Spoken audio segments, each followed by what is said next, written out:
हम छोटे थे तो एक रिश्तेदार के यहाँ गए थे।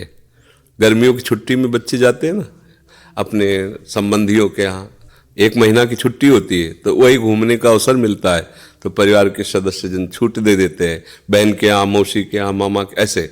तो बहन के यहाँ गए थे, तो बहन की जो पति की बहन होती है उसे नंद कहते हैं, वो उनके यहाँ ले गई थी। तो उनके यहाँ हम गए हुए थे तो एक कमरे में देखा एक नौजवान व्यक्ति पड़ा हुआ था, वो शायद उनकी ननंद के पति थे। तो उनको पता नहीं क्या लगा, भगवान की प्रेरणा, हम तो बच्चे ही थे, तो हमें बुलाया, ऐसे नज़दीक गए तो रोने लगे। उनका बच्चा अब हमारी कोई बात नहीं सुनता तो हमें मन में है आपसे बता दें, तो शायद हमें भगवान उदाहरण देना चाहते होंगे इसलिए सुनवाया होगा, नहीं तो हम बच्चा थे, उनका कोई सपोर्ट तो कर ही नहीं सकते थे।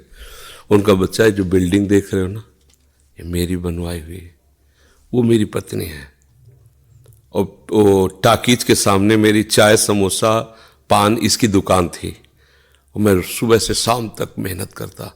तो यही पत्नी हमारे मोजे जूते उतार करके और हमें प्यार करती थी। हमारे शरीर में लकवा मार गया, अब मैं उठ नहीं सकते। बोले 2 रोटी से ज़्यादा भोजन नहीं देती, और कहती ज़्यादा देंगे तो बार बार शौच करोगे, हमें फेंकना पड़ेगा। बोले हमको मारती भी है, हमसे बात नहीं करती, चिल्लाते रहते हैं, हमारे सामने दूसरे पुरुष को बुलाती, बात करती ऐसा। बोले किससे कहूँ, अगर कहूँ तो ये मारेगी आकर के, कहना नहीं। तो हम बच्चे थे पर वो बात हमारे दिमाग में, हम बार बार सोचा इस विषय कि मेरे से क्यों कहा, तो शायद मुझे शिक्षा भगवान दिलाना चाहते थे, एक उदाहरण हमारे दिमाग में। देखो ये वो बता रहा है कि जब मैं कमा के आता था तो मेरे जूते मुझे उतारती थी, मुझे प्रेम करती थी। आज वही पत्नी है, मेरा ही सब वैभव है, मुझे रोटी भर पेट है, क्योंकि लकवा मार गया, शरीर बेकार हो गया, अब वो पड़ा ऐसे। अब उस व्यक्ति का कौन मित्र होगा, कोई प्यार से बात, तभी तो हम बच्चे थे, हमें बुलाया, कोई प्यार से बात नहीं कर सकता। वही व्यक्ति है जिसने अपने जीवन को सजाने की चेष्टा की, लेकिन एक मित्र है जिसको नहीं जानता था। इसीलिए अगर उस मित्र को जानता होता तो उसको रोना नहीं बनता, वो केवल उसी से बात करता और जीवन बदल जाता। वो कर तुम अकर तुम अन्यथा कर तुम, सच्ची मानो। हमें डॉक्टर ने कहा था आज के कम से कम 17 वर्ष पहले, दिल्ली के थे, सब जांच की, उनका बाबा तुम संत हो इसलिए तुमसे कोई छुपाव नहीं है, तुम्हारा कोई घर का नहीं कि जिससे मैं बता सकूं, तुम्ही से डायरेक्ट कह रहा हूं। 2-2.5 वर्ष, आखिरी 5 वर्ष, ये किडनी खत्म और आप मर जाओगे। तो इसलिए बता रहे हैं कि आप भजन कर लो बस 2-2.5 वर्ष। और तो हमने भी ठान लिया था कि हाँ ठीक है, ऐसा है। आज 17 वर्ष तो हो ही गए, लगभग 17 वर्ष, बड़ा लंबा सफर है। अभी आपके सामने बैठे, फेल भी है और पास भी है, नहीं पास है। देखो जो दिनचर्या हमें चाहिए वो हमारे शरीर कर रहा है, तो हम पास है।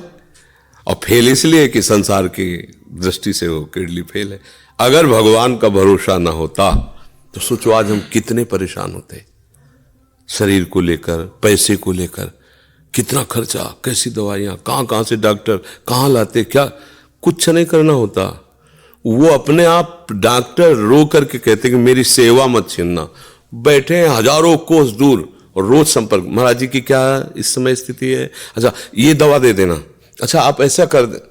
तो हम देखते किसका दुलार है, जिनको हजारों रुपया दे के समय लिया जाता है, वो फिर बात करते हैं, वो भी अपने ढंग से। आश्चर्य की बात, वो डॉक्टर, उसे दुनिया से क्या मतलब, रुपये से मतलब है।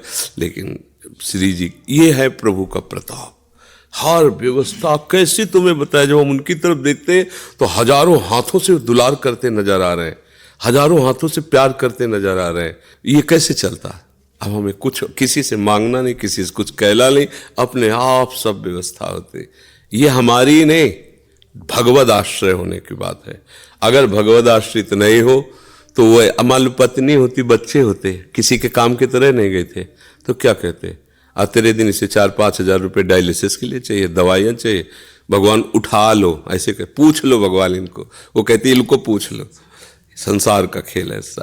तो ये हम कोई तुम्हें कहानी नहीं बता रहे, सच्ची बात कह रहे। अभी अंधकार है और भगवान का आश्रय ले लो, आनंदित रहोगे। आज आपको नहीं समझ में आएगा, किसान खेती बोता है तो तुरंत फसल नहीं काटने को मिलती, थोड़ा समय लगता है। ऐसे आप अपने जीवन को एक भगवान में समर्पित कर दो, नाम जप करो, रहो उसी संसार में, वैसे ही रहो। हम ये नहीं कहते बाबा जी बनो, गंदे आचरण मत करो, गंदा नशा मत करो, गंदा व्यवहार मत करो, भगवान इसी से प्रसन्न हो जाएंगे। आप ज्यादा जप तप भले मत करो, पर गंदे आचरण मत करो, और भगवान का सहारा वो सब कुछ संभाल लेते हैं, बहुत समर्थ है।